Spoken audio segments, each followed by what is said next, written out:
I know we've had a lot of methods of work here lately that have dealt with staining and finishing of wood, and so I apologize because my demonstration is a bit of the same thing. I like to think it's quite a bit simpler though. It uses lye, and this is the only ingredient with the exception of water and white vinegar. And you can do a lot of different types of staining or coloring or altering of the finish, whatever you want to call it, with just these three ingredients. This is a one. One to me is 1 teaspoon of the granules to a cup of water. And I just keep all of my dilution ratios in that form. It's either 1 teaspoon, 2 teaspoons, 3 teaspoons, and 4. Wow. And I use bottled water, room temperature. Temperature of the water can vary how active this solution is. So if you used warm water one day, cool water the other way, you're not going to get the same consistencies. Testing is a great thing to do. That is how I wound up matching the top with the cherry that I had.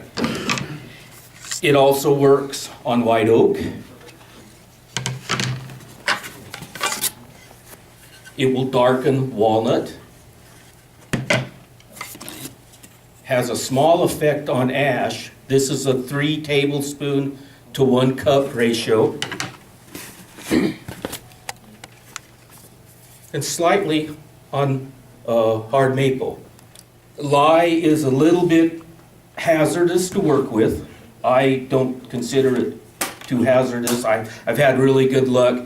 If you get it on your clothes, it will eat a hole in your clothes. If you get it on your skin, it'll start to tingle and burn your skin. The higher the dilution ratio, of course, the more you have in your cup of water, the more dangerous it is to you. The most important thing you definitely want to do is not get it in your eyes. I know that's 1 cup of water. My wife gave me tools that I can use, a spoon to stir it, and a teaspoon measure.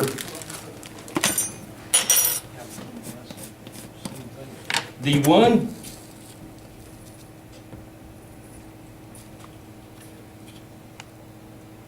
Okay, this is a 2 teaspoon per cup of water dilution ratio. The one thing I noticed that is kind of dangerous about it is when I first did this, I wanted to stick my face right over this and watch it dissolve, make sure it was dissolving. You don't want to do that. It's a lot like the really caustic oven cleaner, the fumes that it gets off. It dilutes rather quickly. And what's really amazing is the transformation. Because it's clear,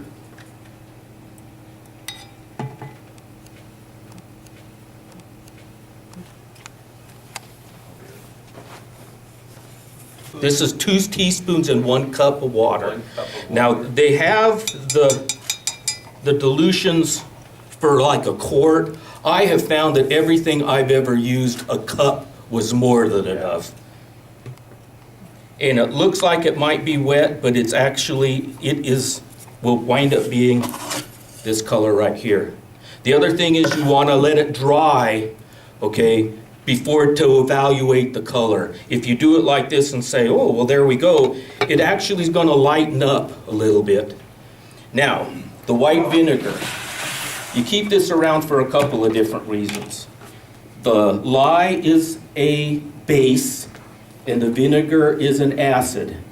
The acid will neutralize the base and deactivate it as far as it being a burning type.